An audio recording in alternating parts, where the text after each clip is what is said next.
बीते दिनों की अगर हम बात करें जी, पानी से शुद्ध करते हैं और प्रभु की उपस्थिति में जाने की हम लोग बात कर रहे थे। ठीक है, तो बीते दिनों में कुछ ऐसा हुआ, मैं पहले अगर आपको याद हो कुछ हफ्ते पहले तक इस बात को कहता था कि आप प्रभु की हजूरी में बैठे रहिए। हो सकता है एक दिन प्रभु बात ना करे, हो सकता है एक हफ्ता बात ना करे, हो सकता है एक महीना बात ना करे, लेकिन एक दिन आएगा कि प्रभु आपसे ज़रूर बात करेगा। मैं इस बात को बहुत बोलता था। बीते दिनों में मैं प्रभु से कुछ चीज़ के लिए प्रार्थना कर रहा था और प्रभु ने मुझे इस बात को मेरे मन में डाला कि तू क्यों कहता है कि एक हफ्ते बाद मैं बात करूँगा, एक महीने बाद मैं बात करूँगा।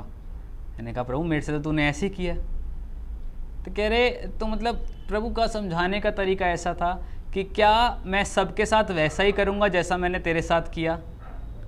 मैंने कहा नहीं प्रभु, तो तू इस बात को कैसे कह सकता है कि मैं एक हफ्ते बाद उससे बात करूँगा। अब क्या मैं तेरे कहने के चक्कर में एक हफ्ता उसे वेट कराऊं।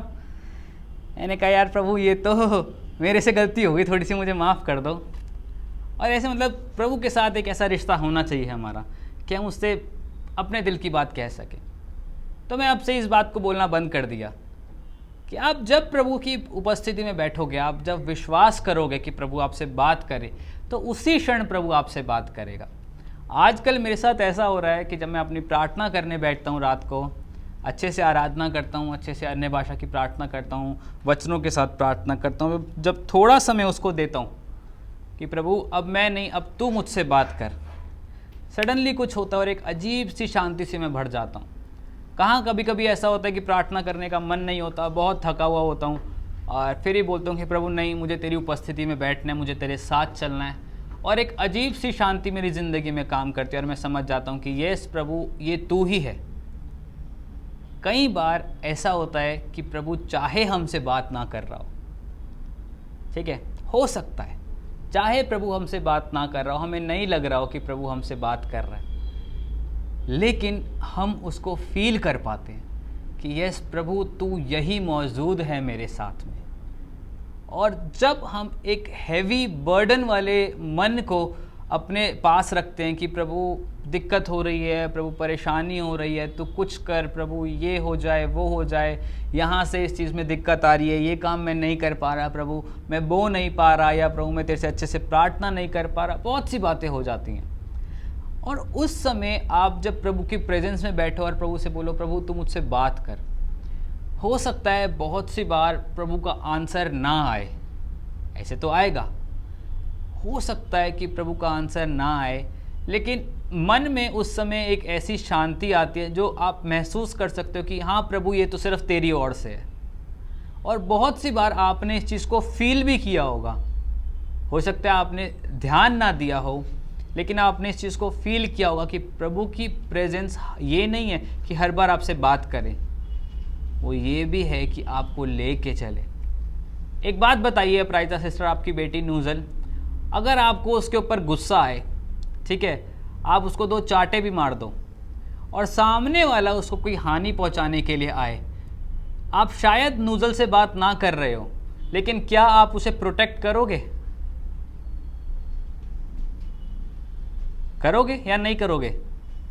ज़रूर करोगे। क्यों करोगे?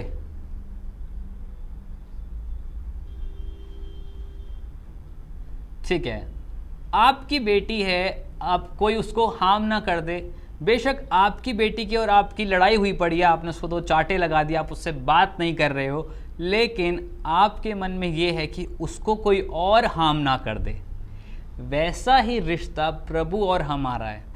हम बहुत सी बार प्रभु से नाराज़ हो जाते हैं, प्रभु ये काम मेरे लिए नहीं हो रहा, प्रभु मैं काफ़ी लंबे समय से प्रार्थना कर रहा हूँ, प्रभु वो चीज़ नहीं हो पा रही, प्रभु मैं जिस चीज़ के लिए मांग रहा हूँ कि प्रभु ये मेरे हाथ में हो ताकि मैं तेरे लिए दे सकूँ प्रभु, लेकिन वो नहीं हो रही है प्रभु, मैं चाह रहा हूँ मेरी शादी अच्छी जगह हो, लेकिन कोई रिश्ता ही नहीं आ रहा प्रभु।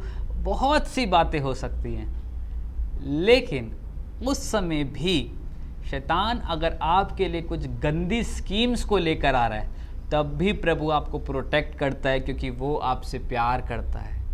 जैसा एक माँ अपने बच्चे से प्यार करती है, इवन दो वो उससे गुस्सा भी क्यों ना हो, वो हर समय उसको प्रोटेक्ट करती रहती है, वैसे ही हमारा प्रभु भी है कि चाहे तूफान आए, आंधियाँ आए, आप गिरें, आप उठें, आप सही चलें, आप उल्टा देख के चलें, आप टेढ़ा देख के चलें, कुछ भी हो, लेकिन प्रभु का वचन अटल है, सामर्थी है कि वो आपको ले के चलता है, वो आपकी सहायता करता है, वो आपसे प्यार करता है और वो चाहता है अपने आप को आपके ऊपर जाहिर करना।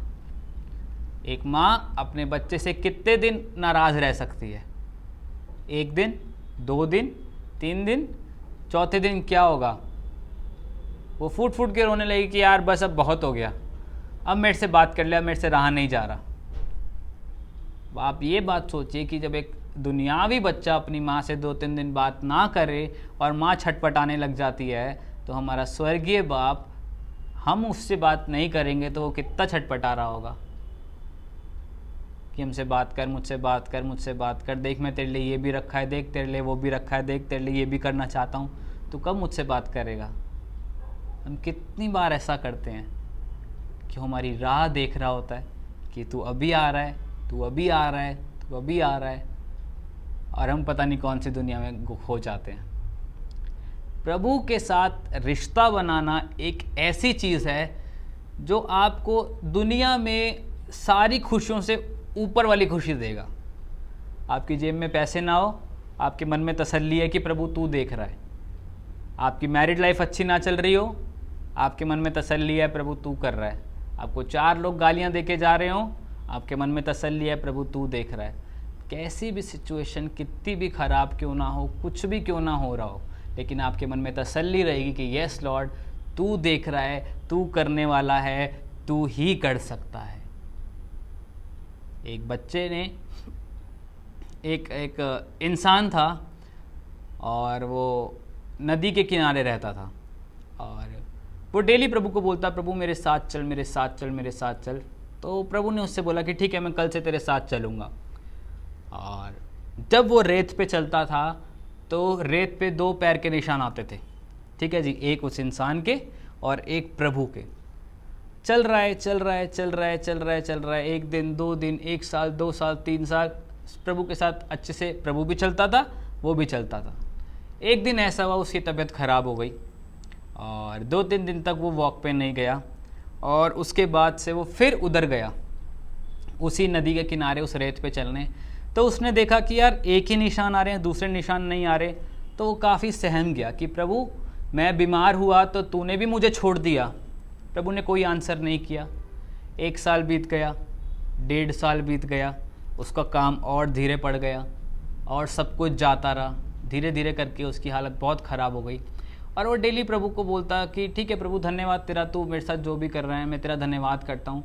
लेकिन प्रभु मैं इस बात से बड़ा नाराज़ हूँ कि जब मेरे पास सब कुछ था तो तू मेरे साथ चलता था और आज मेरे पास कुछ भी नहीं है प्रभु, तो तूने भी मुझे छोड़ दिया। प्रभु का कोई आंसर नहीं आया। थोड़े थोड़े दिनों के बाद सब सही होता गया। वो बंदा फिर वही प्रार्थना करने लग गया कि प्रभु धन्यवाद तेरा, तूने मेरी ज़िंदगी में सब कुछ सही किया, ये किया। वो और डेली वॉक पे जाता था और बोलता प्रभु देख अब तो मेरे साथ सब सही हो रहा है, अब तो तू आजा, अब तो तू आजा। लेकिन एक ही पाँव के निशान आते, दूसरे जन के पाँव के निशान नहीं आते। धीरे धीरे करते ये सिलसिला चलता गया और 1-1.5 साल के बाद वो निशान वापस आने लग गए। उसने प्रभु को बोला कि प्रभु जब मेरा सब कुछ चला गया था, देख तू भी मेरे पास से चला गया था, और अब जब सब कुछ मेरे पास आ रहा है तो देख तू फिर से मेरे पास आ गया। और प्रभु ने उसको आंसर दिया कि बेटा जब तेरे पास से सब कुछ चला गया था तो मैं तेरे पास से नहीं गया था। और ध्यान रख, जो वो 1 पैर के निशान आ रहे थे वो तेरे नहीं थे, वो मेरे थे, क्योंकि मैं तुझे अपनी गोद में उठा के उस समय चल रहा था। वैसे ही अगर आज आपको लग रहा है कि प्रभु आपके साथ नहीं चल रहा है, आप बस विश्वास कीजिए कि प्रभु तू मेरे साथ चल रहा है।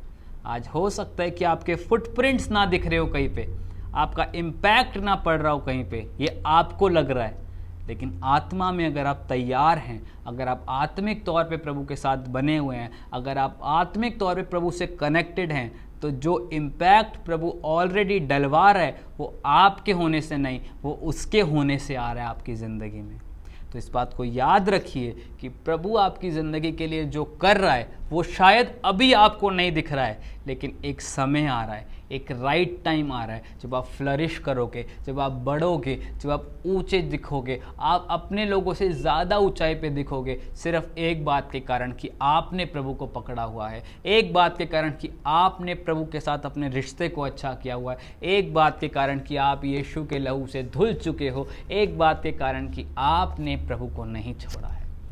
हो सकता है दुनिया आपको छोड़ दे, हो सकता है बीमारी आपको पकड़ ले, हो सकता है दिक्कतें आपको पकड़ ले, हो सकता है गरीबी आपको पकड़ ले, हो सकता है बीमारी आपको पकड़ ले, लेकिन एक बात को याद रखना कि चाहे दुनिया का कोई भी चीज़ आपको पकड़ ले, अगर यीशु मसीह ने आपको पकड़ा हुआ है ना, तो बाकी सब चीज़ों की पकड़ आपके लिए फीकी है, क्योंकि यीशु मसीह ने ऑलरेडी आपको पकड़ रखा है। अगर आप इस बात का विश्वास करते हैं कि प्रभु तूने मुझे पकड़ा हुआ है, तो मुझे किस चीज़ की ज़रूरत है, मैं क्यों डरूं फिर? जब यहोवा मुझे अपने हाथों में लेके चल रहा है तो कितनी भी परेशानियां क्यों ना आए, प्रभु मेरे पास आने ही नहीं देगा। क्या एक बाप अपने बच्चे के ऊपर किसी प्रकार की मुसीबत आने देगा? क्या एक बाप किसी भी गैर इंसान को अपने बच्चे को हाथ लगाने देगा? चाहे बाप पतला सा क्यों ना दिख रहा हो, उसके मुंह से ज़बान भी ना निकल रही हो, लेकिन फिर भी अगर बाप पीछे चल रहा है तो बच्चा चौड़ा होकर चलेगा कि मेरा बाप आ रहा है, मेरे पीछे मेरा पापा चल रहा है। किसी की हिम्मत है तो हाथ लगा के दिखाओ।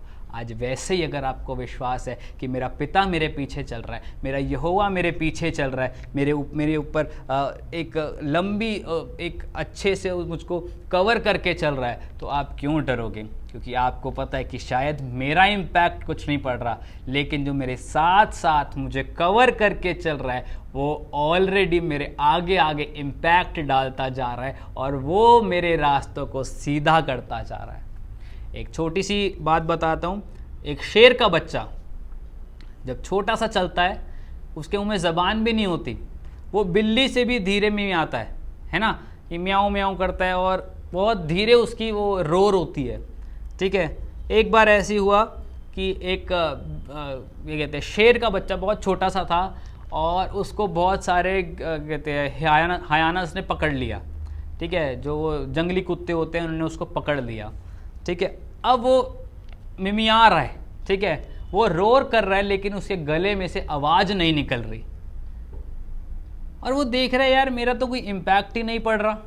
वो और ज़ोर से रोर करने लगता है और सामने जो जंगली कुत्ते खड़े थे वो हंसने लगते हैं। हाँ भाई, हो गया तेरा, बस इतना ही मिमिया सकता है, इतनी हिम्मत है, अब तेरे में वो भी नहीं रहेगी, हम तुझको खा जाएंगे।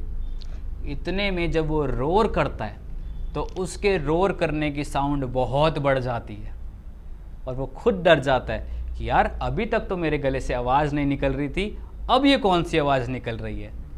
वो फिर से रोर करता है, आवाज़ और बढ़ जाती है और सामने वो जंगली कुत्ते डरने लग जाते हैं।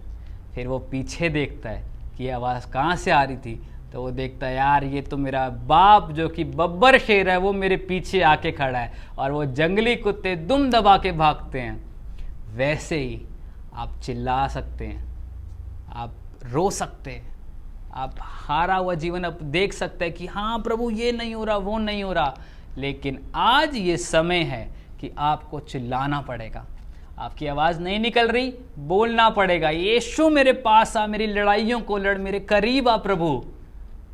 एक समय आ रहा है, हो सकता है 2 बार 3 बार आपका चिल्लाना कोई ना देखे, लेकिन 2-3 बार चिल्लाने के बाद आपका बाप आपके पीछे खड़ा होगा और जितने शैतान आपके सामने हंस रहे थे आपके ऊपर कि तू ये नहीं कर सकता, तू वो नहीं कर सकता, देख तेरी ज़िंदगी में ये नहीं, तेरी ज़िंदगी में वो नहीं, शैतान चुप, मेरा बाप मेरे पीछे खड़ा है, मेरा यहोवा मेरे पीछे खड़ा है, मेरा शेर बब्बर मेरे पीछे खड़ा है। हो सकता है मेरी रोर की आवाज़ नहीं है, लेकिन उसकी रोर की आवाज़ तेरी आवाज़ से भी ज़्यादा है। तुम 10 मिलकर चिल्ला लो तब भी तुम्हारी आवाज़ इतनी नहीं है जितनी मेरे बाप की आवाज़ है। और मैं अपने बाप की प्रोटेक्शन में चलूँगा तो मैं भी देखता हूँ कौन मुझे हाथ लगाएगा।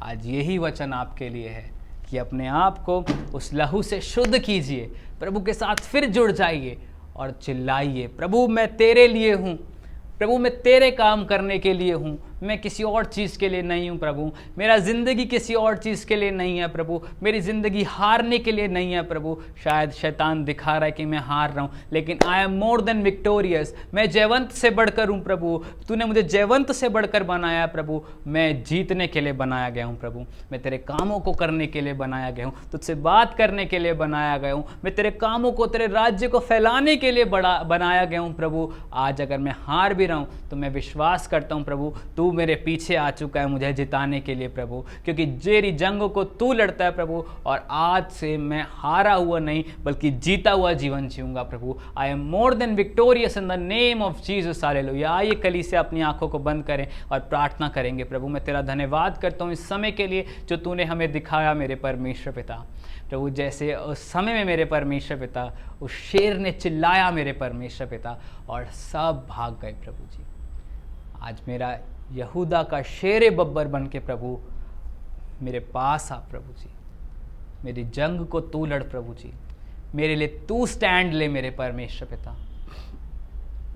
जैसे हम गाते हैं प्रभु जी, मेरे अगे अगे चलेगा वो नाल खड़ेगा, हुण मेरियां लड़ाइयां मेरा रब लड़ेगा प्रभु जी। आज मेरी लड़ाइयों को तू लड़ प्रभु जी। आज तेरा बड़ा हाथ, तेरा सामर्थी हाथ इन सभी की ज़िंदगी पे भेजता हूँ मेरे परमेश्वर पिता। तेरा हाथ उतरे मेरे परमेश्वर, तेरी आग उतरे परमेश्वर पिता, हर एक को छुए, हर एक को टच करे मेरे परमेश्वर, हर एक को नया बनाए मेरे परमेश्वर पिता। तू सहायता और मदद कर प्रभु जी, तू सहायता और मदद कर प्रभु, तू सहायता और मदद कर। तेरा बड़ा हाथ उतरे, तेरी अनॉइंटिंग उतरे, तेरा मस्सा उतरे प्रभु, हमारे बंधनों को तोड़ मेरे परमेश्वर पिता। हमारी ज़िंदगी में काम कर प्रभु जी, हमारी ज़िंदगी में उतर क्या, हमारी प्रार्थनाओं में उतर क्या प्रभु जी। उतर आ पवित्र आत्मा, उतर आ, उतर आ, उतर आ परमेश्वर पिता। होली गोस्ट फायर उतरे, होली गोस्ट फायर उतरे, होली गोस्ट फायर उतरे प्रभु। हर एक जन को छू मेरे परमेश्वर पिता। ओए शैतान निकल हम लोगों की ज़िंदगी से, शैतान तेरी कोई औकात नहीं हमारे सामने, निकल निकल निकल यीशु के नाम से। By the fire of the Holi ghost, by the fire of the Holi ghost, by the fire of the Holi ghost. Receive Holi ghost, receive Holi ghost, receive Holi ghost in the name of Jesus, hallelujah. पवित्र आत्मा तेरा फ्लो आज हर एक की जिंदगी के ऊपर उतरे मेरे परमेश्वर पिता। हर एक जन भर जाए तेरी आत्मा के साथ, भर जाए तेरी आत्मा के साथ। आज मस्सा यहाँ भारी है यीशु के नाम से प्रभु। तेरे मस्सा में आज ये लोग झूमे परमेश्वर पिता, तेरे मस्सा को आज ये लोग लें अपनी जिंदगी में प्रभु जी। आज तेरा मस्सा हर एक की जिंदगी में काम करे परमेश्वर पिता। तू सहायता और मदद कर मेरे परमेश्वर। तुझको महिमा देते हैं, तुझे आदर देते हैं प्रभु जी। और जब हम तेरे मंदिर के बारे में सीखते हैं प्रभु जी, तो होने दे हम और अच्छाई से और गहराई से इन बातों को सीखने पाए प्रभु जी। जैसा आज आपने सिखाया परमेश्वर पिता इस ब्रोंज लेवर के लिए परमेश्वर पिता, कि कैसे जब हम तुझको अप्रोच करें प्रभु जी, तो प्रभु हम अपने आप को तेरे लहू से धो के शुद्ध करें मेरे परमेश्वर पिता। आज हमें शुद्ध कर नया बना, अपने लहू से धो मेरे परमेश्वर पिता। हमारी ज़िंदगी में आ प्रभु जी, और आने वाली क्लासेस और बेहतरी के साथ होने पाए प्रभु जी। तू सहायता और मदद कर प्रभु जी। हम सारा आदर, सारी महिमा तुझे देते हैं प्रभु, और इस प्रार्थना को यीशु के नाम से मांगते हैं। जैसे सुने और ग्रहण कर ले पिता, आमीन।